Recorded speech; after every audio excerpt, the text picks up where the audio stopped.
Tsura nyo pa lang talagang mukhang yumaman na kayo sa posisyon. Siyempre, yun naman ang talaga.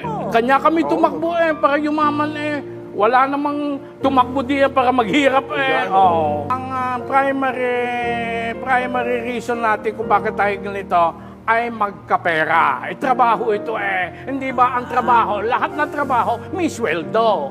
Yun. Nagkataon lang ang malaki ang sweldo namin.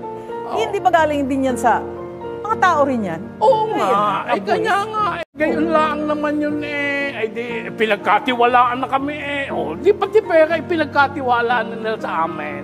Gayon yan. At saka tax-free pa, no? Oo.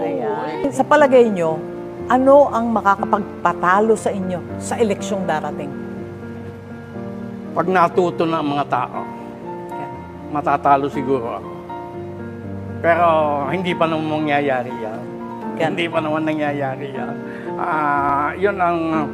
Pero palagay ko, yun lang iniilagan ko. Huwag lang sila matuto agad.